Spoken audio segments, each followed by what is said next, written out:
Maya Rodriguez stared at the glowing numbers on her phone screen. 3:47 in the morning. She rubbed her burning eyes and looked back at her younger sister Sophia, who lay curled up on the hospital bed, breathing through the oxygen mask that had become a permanent fixture on her face over the past 2 months. The rhythmic beeping of monitors filled the sterile room, a soundtrack that had become as familiar as her own heartbeat.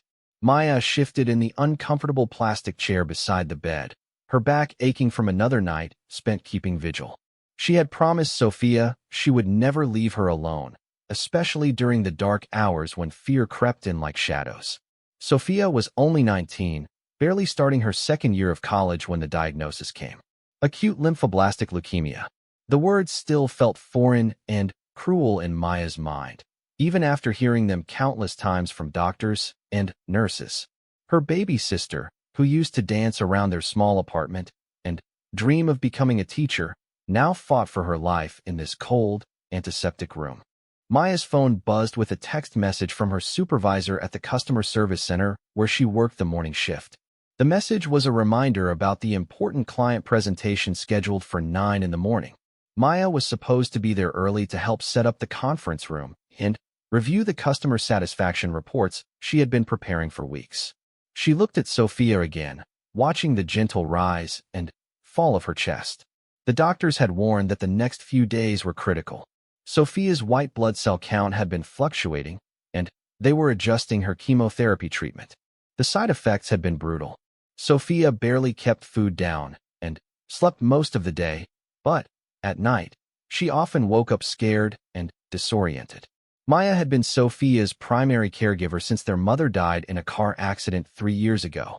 Their father had left when Sophia was just 5 years old, disappearing one day with empty promises to return.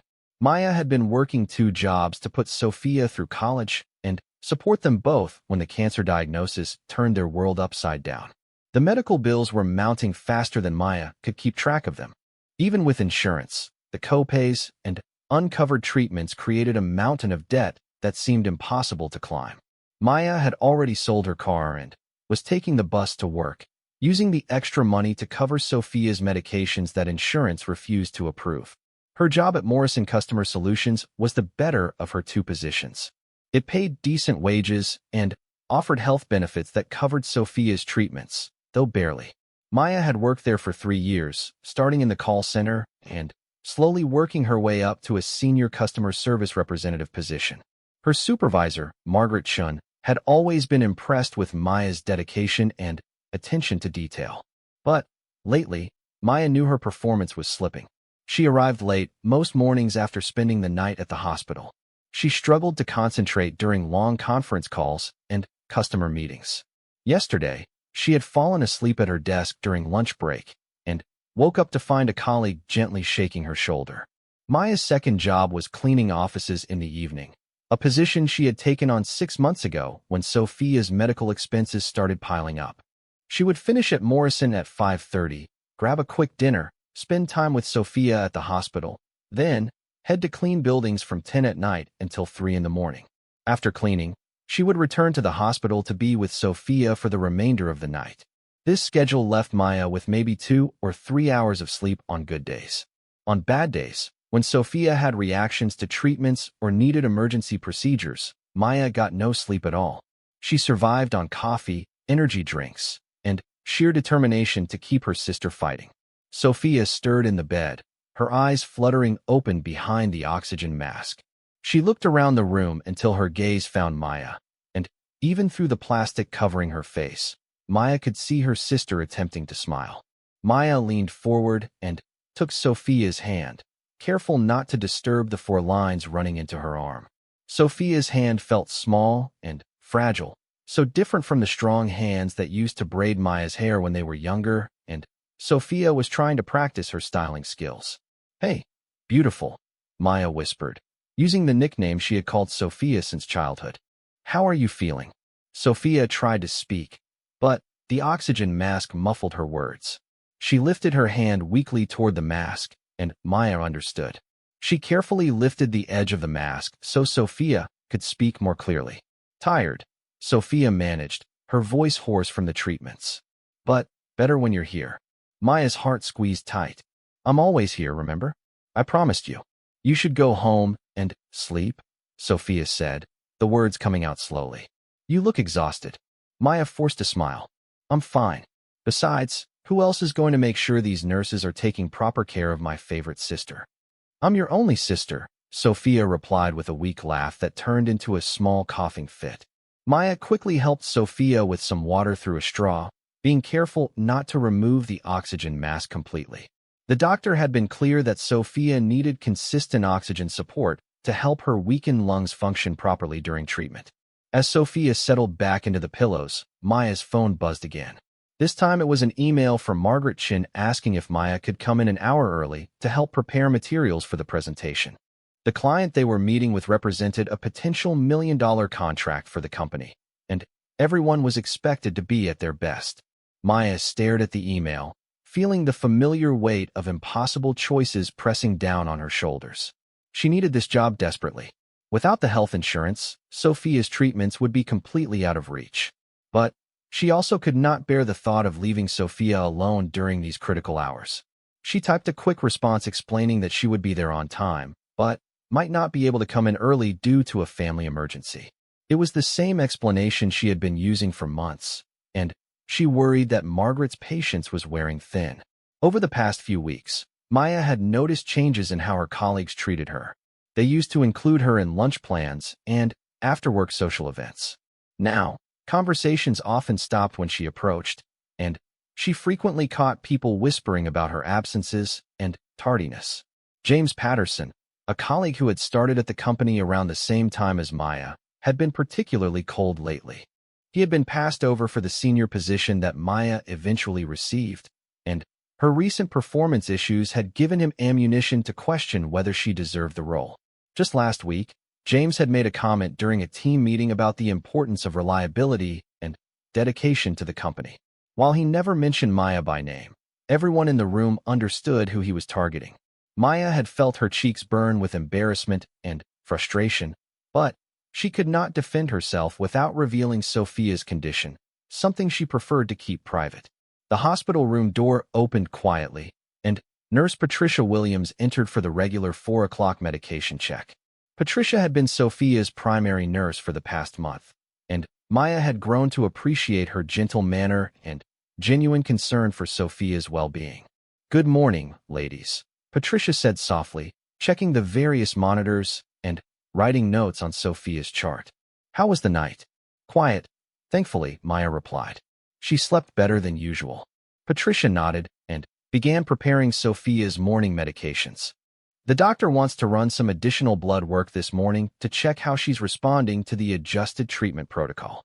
Maya watched as Patricia efficiently administered the medications through Sophia's foreline.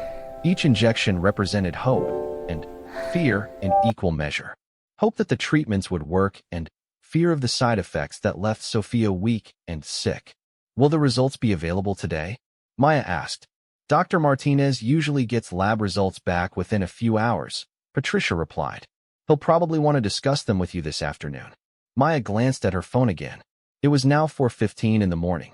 She needed to leave the hospital by 7:30 to make it to work on time, which meant she had about 3 hours left with Sophia. 3 hours to provide comfort and support before facing another day of struggling to stay alert and focused at her job. Sophia had drifted back to sleep, her breathing steady and peaceful. Maya envied her sister's ability to find rest despite everything happening to her body. Maya's own exhaustion went beyond physical tiredness. It was a bone-deep weariness that seemed to seep into every aspect of her life. She thought about the presentation later that morning and tried to review the customer satisfaction reports in her mind. Maya had spent weeks analyzing customer feedback and preparing recommendations for service improvements. Under normal circumstances, she would have been excited about the opportunity to present her work to potential clients. Now, she just hoped she could stay awake and coherent long enough to get through the meeting. Maya's phone displayed several missed calls from her friend Carmen, who had been worried about Maya's recent withdrawal from their social circle. Carmen had left voicemails asking if Maya wanted to meet for coffee or catch a movie, but Maya never had the energy to return the calls. Her world had shrunk to encompass only Sophia, work, and the endless cycle of hospitals and treatments. The cleaning job had been a necessity, but it meant giving up almost all of Maya's free time. She had not watched a movie, read a book for pleasure, or had a real conversation with a friend in months. Every spare moment was devoted to researching treatment options, managing medical appointments, or simply being present for Sophia. Maya sometimes wondered if she was making the right choices. Was her constant presence at the hospital really helping Sophia, or was it more for Maya's own need to feel like she was doing something useful? The doctors and nurses were capable professionals who could provide excellent care without Maya hovering nearby. But every time Maya considered going home to sleep in her own bed, she remembered Sophia's frightened face during those first nights in the hospital. Sophia had gripped Maya's hand and begged her not to leave, terrified of being alone with her fears and the pain of treatments. Patricia finished her medication rounds and paused beside Maya's chair. "You know, Maya, there's a family lounge down the hall with more comfortable chairs if you want to rest. I can call you immediately if Sophia needs anything." Maya shook her head. "Thank you, but I prefer to stay here." Patricia looked at Maya with the kind of understanding that came from years of working with families facing medical crises. "You've been here every night for weeks. It's okay to take care of yourself too. Sophia needs you to be strong, and that means getting proper rest." "I know," Maya replied, though she had no intention of leaving Sophia's side. "I'll be fine." After Patricia left, Maya tried to close her eyes for a few minutes of rest. The hospital chair was designed more for occasional sitting than overnight sleeping, and her neck was permanently stiff from weeks of trying to find comfortable positions. Maya's mind wandered to memories of Sophia before the cancer diagnosis. Sophia had always been the optimistic one in their family, finding joy in small things and making Maya laugh even during difficult times. She remembered Sophia's excitement about starting college and her plans to become an elementary school teacher.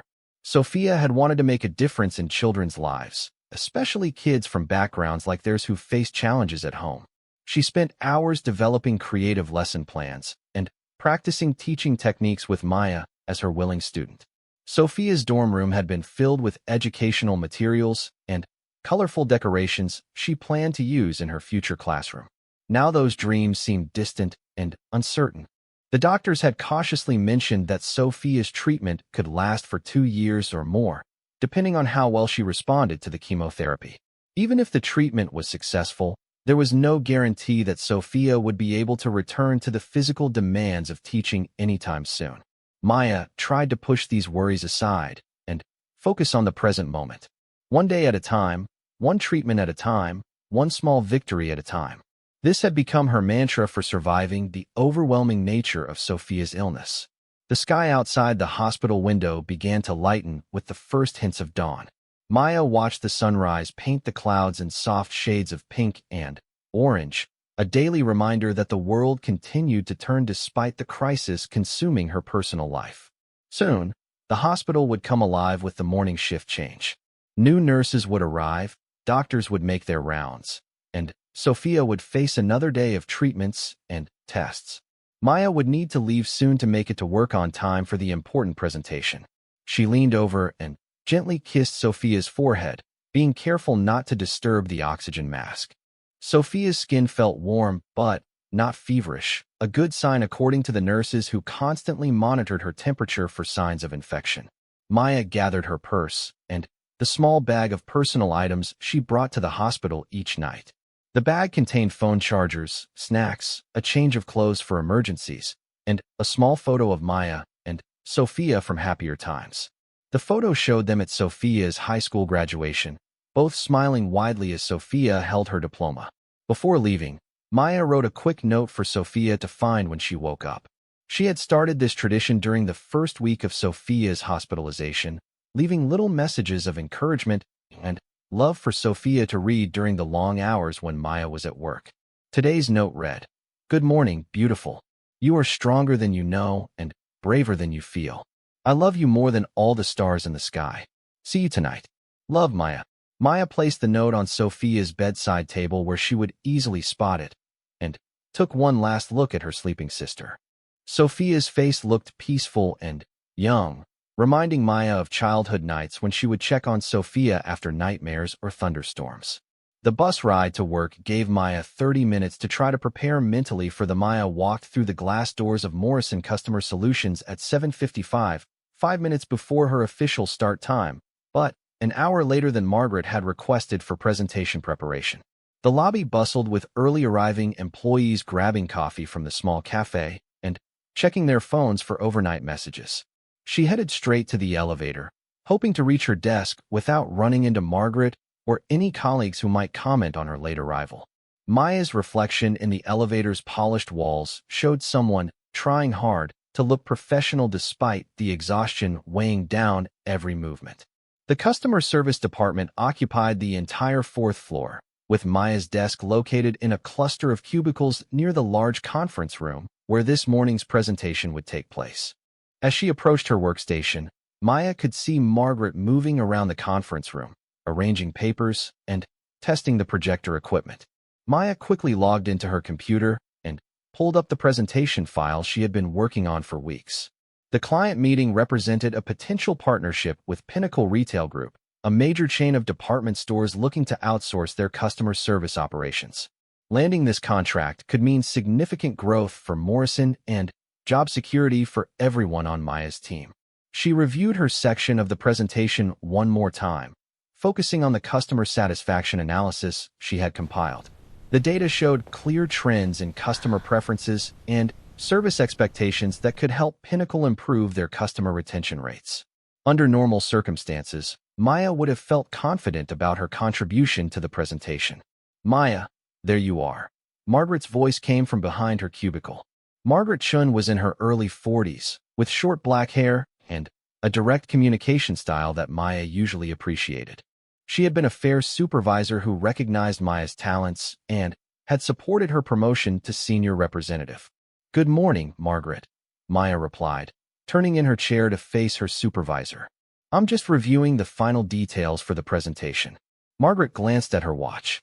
"I was hoping you could help set up the conference room earlier, but we'll manage. How are you feeling about your section?" "I feel good about the analysis," Maya said, which was technically true even though she felt anything but good overall. "The customer satisfaction trends are clear, and I think our recommendations will resonate with the Pinnacle team." "Excellent. The clients should arrive around 9:15, so we'll start promptly at 9:30. Margaret paused, studying Maya's face with the kind of attention that made Maya uncomfortable. "Are you feeling all right? You look a bit tired." Maya forced a smile. "Just had trouble sleeping last night. Too excited about the presentation, I guess." It was not entirely a lie, though Maya's sleepless night had nothing to do with presentation excitement and everything to do with monitoring Sophia's breathing and medication schedule. Margaret nodded, but Maya could see concern in her supervisor's expression. "Well, make sure you grab some coffee before the meeting. We need everyone at their sharpest today," Margaret said before heading back to the conference room. Maya watched Margaret leave, then slumped slightly in her chair. The interaction had gone better than expected, but Maya knew her appearance and recent performance were raising questions. She could not afford to lose this job, especially not when Sophia's medical expenses were mounting daily. She walked to the break room to get coffee, hoping the caffeine would help her feel more alert for the presentation. The break room was empty except for Robert Kim from the accounts department, who was reading news on his tablet while eating breakfast. "Morning, Maya," Robert said without looking up. "Big day today with the Pinnacle presentation." "Yes, we're all pretty excited about it," Maya replied, filling her coffee mug with the strongest blend available. "I heard James Patterson has been working overtime to make sure his part of the presentation is perfect," Robert continued. "He really wants to impress the clients." Maya paused in her coffee preparation. James had been especially competitive lately, and Maya suspected he was positioning himself to take over her responsibilities if her performance continued to decline. She could not blame him entirely. From the outside, it probably looked like Maya was losing interest in her work. "We're all working hard to make sure the presentation goes well," Maya replied diplomatically. Back at her desk, Maya opened her email to find several messages that had come in overnight. One was from Dr. Martinez at the hospital, asking her to call his office to discuss Sophia's latest test results. Maya's stomach tightened with worry, but She could not make the call until after the presentation. Another email was from the billing department at the hospital, informing Maya that her payment plan needed to be updated due to additional charges from Sophia's recent treatments. Maya quickly calculated her current financial situation and realized she would need to pick up extra cleaning shifts to cover the new expenses. The third email was from her landlord, reminding Maya that her rent was due in 3 days. With everything else happening, Maya had completely forgotten about the rent payment. She would need to juggle her cleaning job payments and her paycheck from Morrison to make sure she did not fall behind on housing costs. Maya closed her email and tried to focus on the presentation materials. She could not afford to let financial stress distract her during such an important meeting. She reviewed her notes one more time, practicing key points under her breath to make sure she could deliver them clearly despite her exhaustion. At 9:20, Maya gathered her materials and headed to the conference room.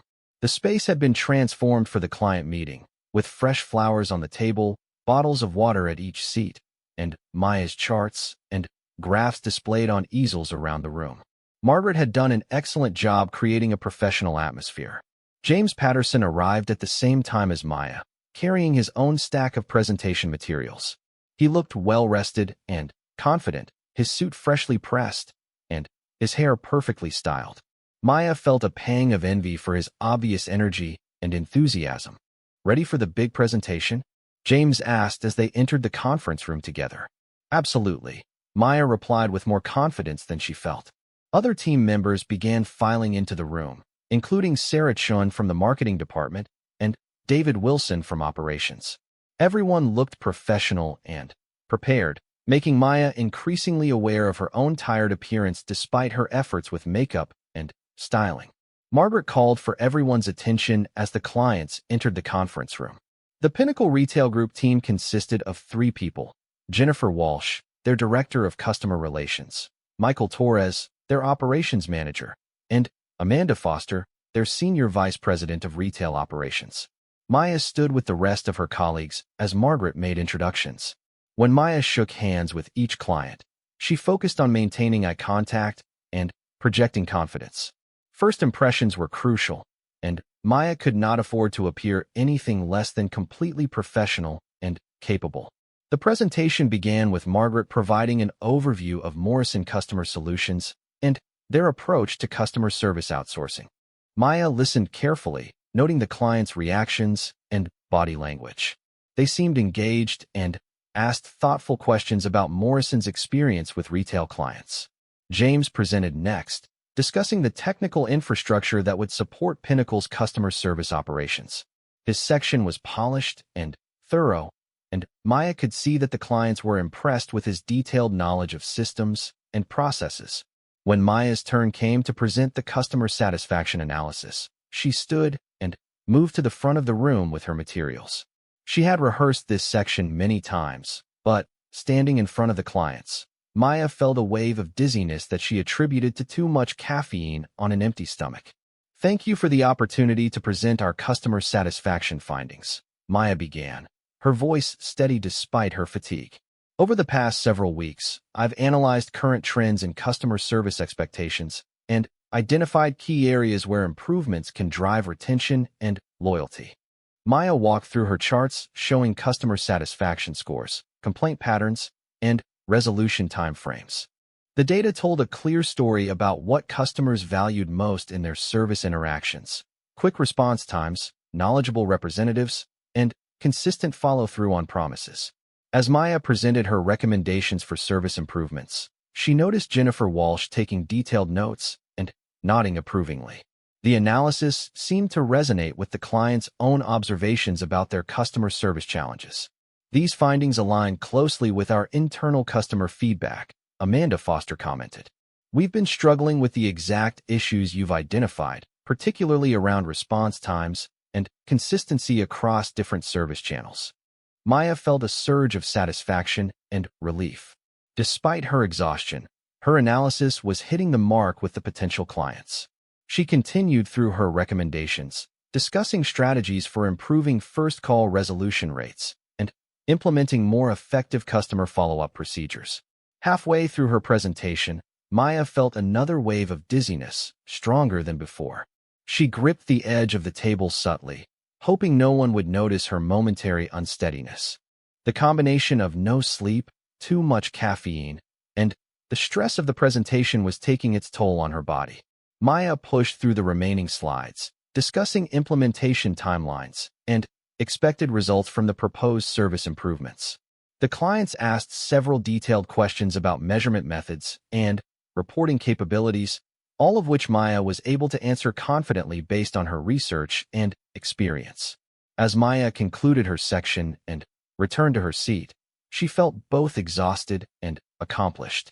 The presentation had gone well despite her physical challenges, and the clients seemed genuinely interested in Morrison's approach to customer service management. Sarah Chun presented the marketing support services that would accompany the customer service partnership, and David Wilson concluded with operational logistics and staffing plans. The entire presentation lasted just over an hour, with the clients actively engaging and asking thoughtful questions throughout. After the formal presentation ended, Margaret invited the clients to stay for coffee and informal discussion. Maya participated in the conversations, but she found it increasingly difficult to concentrate on the various topics being discussed. Her mind kept drifting to Sophia and the call she needed to make to Dr. Martinez. Jennifer Walsh approached Maya during the coffee break. "I wanted to tell you how impressed I was with your customer satisfaction analysis," she said. "The level of detail and the practical recommendations really demonstrate a deep understanding of customer service challenges." "Thank you so much," Maya replied, genuinely pleased by the positive feedback. "Customer satisfaction has always been a passion of mine, and I believe that understanding customer perspectives is essential for creating effective service strategies." "Absolutely.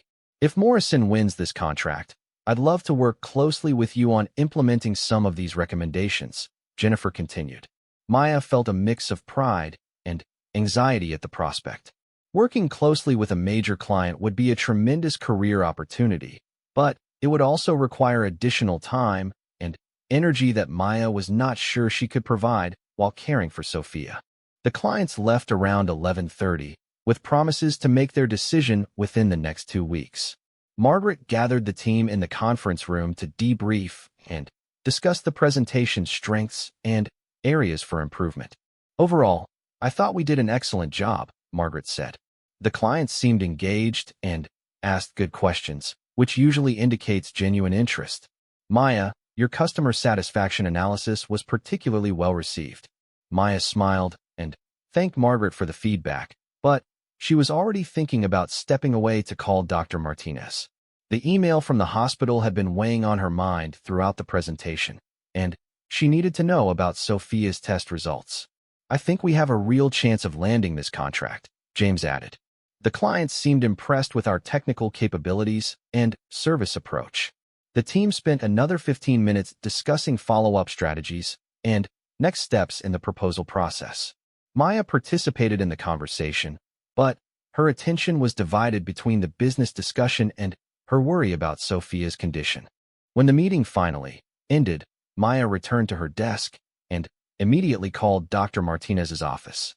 The receptionist put her on hold for several minutes before connecting her with the doctor. "Maya, thank you for calling back," Dr. Martinez said. "I wanted to discuss Sophia's latest blood work results with you." Maya's heart rate quickened. "Is everything okay?" "The results show some improvement in her white blood cell count, which is encouraging," the doctor continued. "However, her platelet levels are still lower than we'd like to see, and we need to adjust her medication dosage accordingly." Maya felt relief mixed with continued concern. Improvement was good news, but the need for medication adjustments reminded her that Sophia's treatment was far from over. "What does this mean for her treatment schedule?" Maya asked. "We'll need to monitor her more closely over the next few days," Dr. Martinez explained. "I'd like to see her tomorrow morning for additional blood work, and depending on those results, we may need to modify her chemotherapy protocol." Maya made notes about the appointment time and additional instructions from Dr. Martinez. The conversation reinforced the importance of her continued presence at the hospital, especially during this critical adjustment period in Sophia's treatment. After ending the call, Maya sat at her desk trying to process the Maya arrived at the hospital just after 6 in the evening, finding Sophia awake, but looking pale and uncomfortable. The new medications had caused more severe nausea than usual, and Sophia had barely been able to keep any food down throughout the day. "Hey, beautiful," Maya said softly, taking her usual seat beside Sophia's bed. "Patricia told me you had a rough morning." Sophia managed a weak smile behind her oxygen mask. "The new medicine makes everything taste terrible," she said, her voice barely above a whisper. "Even water tastes strange." Maya's heart ached seeing Sophia struggle with yet another side effect of the treatment designed to save her life. She helped Sophia adjust her pillows to find a more comfortable position and offered her some ice chips to help with the dry mouth that often accompanied the nausea medication. "Dr. Martinez said your blood work showed some improvement," Maya said, trying to focus on positive news. "Your white blood cell count is moving in the right direction." "That's good, right?" Sophia asked, hope flickering in her tired eyes. "Very good. It means the treatment is working, even though it's making you feel awful right now," Maya replied, gently squeezing Sophia's hand. They sat together quietly for a while, listening to the familiar sounds of the hospital around them. Maya told Sophia about the successful presentation that morning, describing the client's positive reactions and the possibility of winning a major new contract. Sophia listened with genuine interest, asking questions about Maya's work and expressing pride in her sister's professional accomplishments. Even in her weakened state, Sophia maintained her caring nature and concern for Maya's well-being. "You should celebrate getting through such an important presentation," Sophia said. "Remember when we used to celebrate small victories with ice cream sundaes?" Maya remembered those times fondly. Before their mother's death and Sophia's illness, they had maintained little traditions that made ordinary achievements feel special. Now, celebrations felt inappropriate when Sophia was fighting for her life. "Maybe when you're feeling better, we can have ice cream sundaes in the hospital cafeteria," Maya suggested. "I'd like that," Sophia replied with the first genuine smile Maya had seen from her in days. As evening turned to night, Maya settled into her routine of staying with Sophia through the dark hours. She had brought work materials to review customer files and prepare for tomorrow's meetings, hoping to use the quiet hospital time productively. Around 9 o'clock, Dr. Martinez stopped by for his evening rounds. He examined Sophia carefully, checking her vital signs and asking about her symptoms since the medication adjustment. Maya watched his face for any signs of concern or encouragement. "The nausea should improve over the next day or two as your body adjusts to the new dosage," Dr. Martinez explained to Sophia. "We can also give you additional anti-nausea medication if needed." "What about the platelet levels?" Maya asked. "We'll check those again tomorrow morning. If they haven't improved, we may need to consider a platelet transfusion to help your body cope with the treatment," the doctor replied. Maya made mental notes about the potential transfusion, adding it to her growing list of medical procedures and treatments to research and understand. She had become an expert in medical terminology and treatment protocols out of necessity, learning everything she could to advocate effectively for Sophia's care. After Dr. Martinez left, Maya helped Sophia with her evening routine of medications and comfort measures. Sophia's appetite remained poor, but Maya encouraged her to try small sips of clear broth and ginger ale to maintain some nutrition and hydration. By 10:30, Sophia had fallen into an uneasy sleep, disturbed occasionally by waves of nausea that required Maya's assistance with positioning and comfort measures. Maya used these quiet periods to catch up on work emails and review customer service reports on her laptop. The combination of dim hospital lighting and her exhaustion made it difficult to concentrate on work materials. Maya found herself reading the same paragraphs multiple times before the information registered in her tired brain. She closed her laptop and decided to rest her eyes for just a few minutes. Maya's phone alarm was set for 6 in the morning to give her time to get home, shower, and change clothes before work.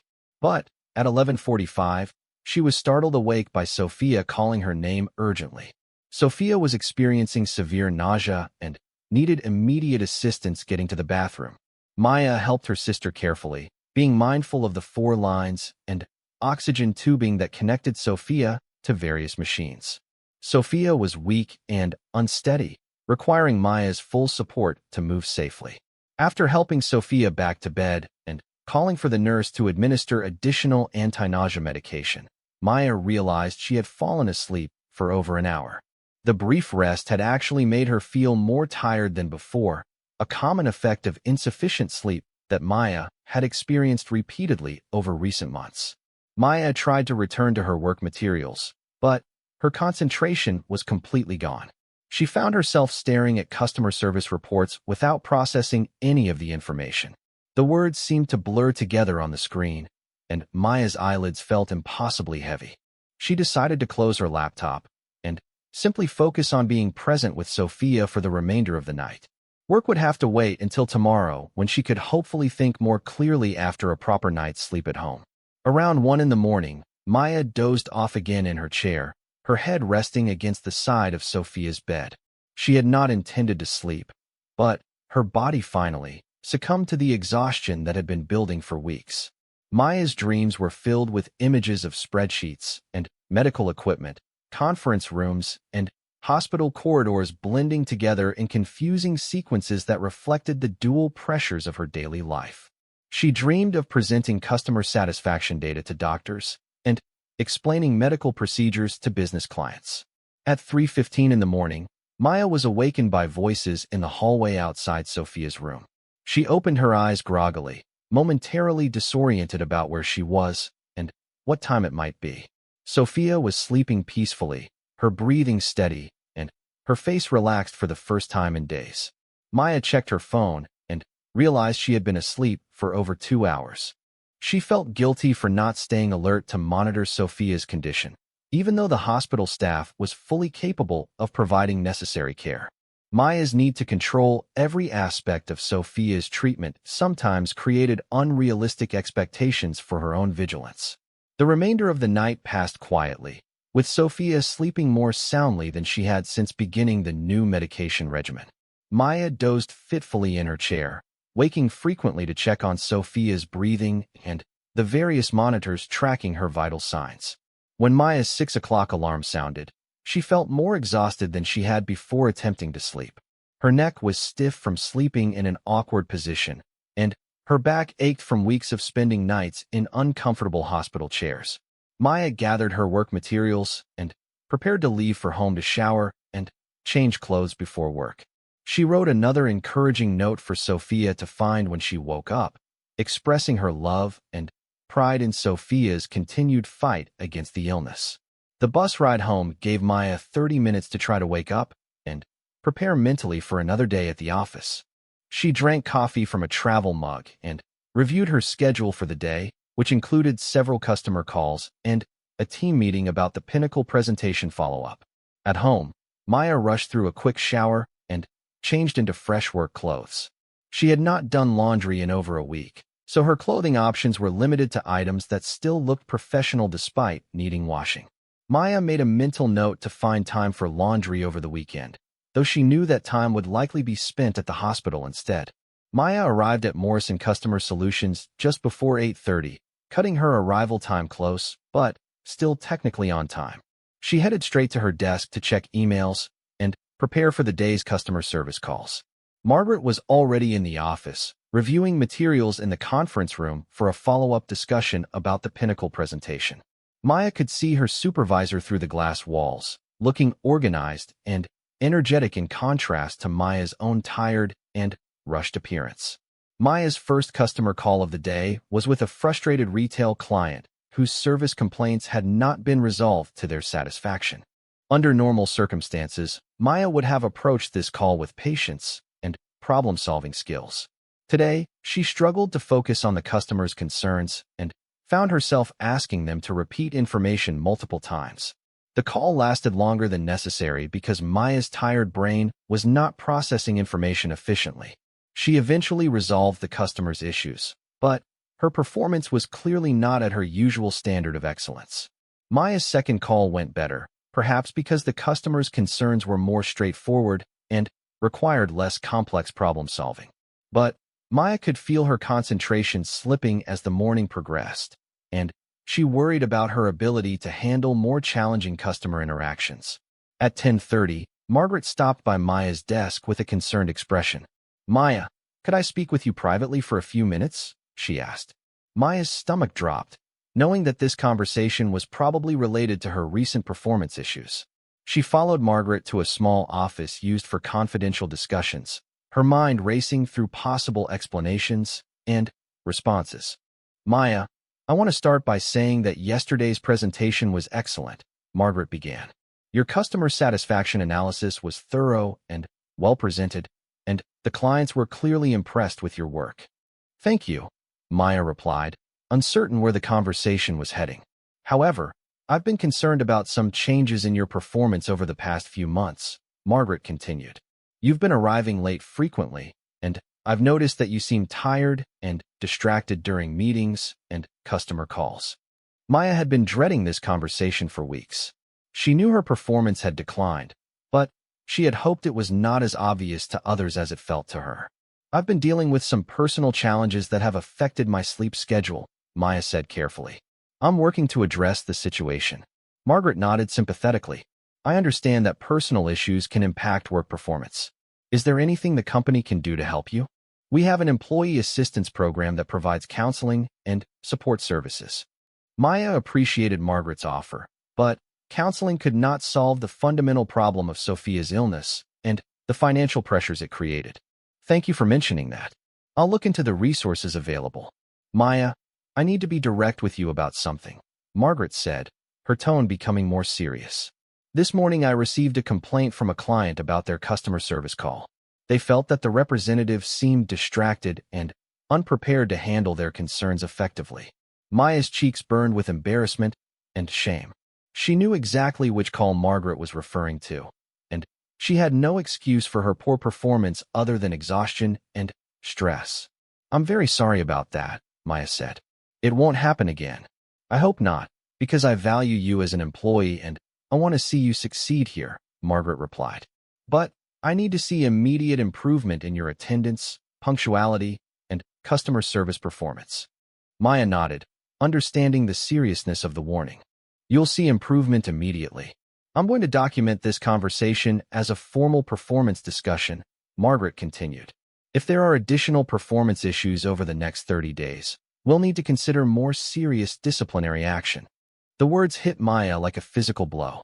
The threat of losing her job was her worst fear, both for the lost income and for the health insurance that covered Sophia's treatments. Without this job, Sophia's medical care would become completely unaffordable. After returning to her desk, Maya sat staring at her computer screen while trying to process what had just happened. The formal warning meant that her job was genuinely at risk, and any further mistakes could result in termination. Maya's hands shook slightly as she reached for her coffee mug, the reality of her situation becoming overwhelmingly clear. She could not continue her current schedule of working all day and staying at the hospital all night without her job performance suffering further. But she also could not bear the thought of leaving Sophia alone during the most frightening and difficult period of her life. For the first time since Sophia's diagnosis, Maya began to consider whether her constant hospital presence was sustainable or even helpful. Perhaps she needed to find a way to balance her work responsibilities with her desire to support Sophia, even if it meant spending fewer hours at her sister's bedside. Maya's phone buzzed with a text message from Sophia. Feeling a little better today? Don't worry about me so much. Love you. Reading Sophia's message, Maya realized that her sister was aware of the sacrifices Maya was making and the toll it was taking on her life. Sophia's concern for Maya's well-being, even while battling cancer, demonstrated the depth of their mutual love and care. Maya made a decision that felt both necessary and heartbreaking. She would need to adjust her hospital schedule to allow for proper rest and better work performance. This meant trusting the medical staff to care for Sophia during some of the overnight hours and accepting that she could not be present for every moment of her sister's treatment. The decision felt like giving up, even though Maya knew it was actually a practical step toward maintaining the job that made Sophia's treatment possible. Sometimes loving someone meant making difficult choices that felt wrong, but were ultimately necessary for their well-being. Maya spent the rest of the workday focused on providing excellent customer service and beginning to rebuild her professional reputation. She handled 3 additional customer calls with patience and skill, documenting each interaction thoroughly and following up on all promised actions. When 5:30 arrived, Maya felt mentally and physically exhausted but also somewhat hopeful. She had proven to herself that she could still perform her job well when she was not completely sleep-deprived. The challenge would be finding a sustainable balance that allowed her to excel at work while still being present for Sophia's most critical needs. As Maya prepared to leave for the hospital, she made a commitment to have an honest conversation with Sophia about the changes they both needed to make to ensure Maya could keep the job that was literally keeping Sophia alive. It would be one of the most difficult conversations of Maya's life, but it was necessary for both of their futures. Information while also thinking about the successful presentation. The contrast between her professional accomplishments and personal challenges felt overwhelming. She was capable of analyzing complex customer service data and presenting recommendations to major clients. But she felt helpless when it came to her sister's illness. Maya's phone buzzed with a text message from Nurse Patricia at the hospital. "Sophia asking for you. Had a difficult morning with nausea from new medications. She's resting now, but would love to see you when possible." Reading about Sophia's discomfort made Maya want to leave work immediately and rush to the hospital. But she knew she needed to stay and maintain some semblance of normal work performance, especially after the successful presentation. Maya texted back that she would be there as soon as possible after work. The rest of the afternoon passed slowly as Maya tried to focus on routine customer service tasks and follow-up work from the morning's presentation. She answered emails, updated customer files, and participated in a brief team meeting about ongoing projects.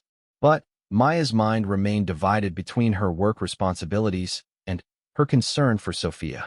Every hour that passed felt like time stolen from her sister, even though Maya knew that Sophia was receiving excellent care from the hospital staff. At 5:20, Maya began gathering her things to leave for the hospital. She had already arranged to skip her cleaning job tonight, so she could spend extra time with Sophia, despite the financial cost of missing work.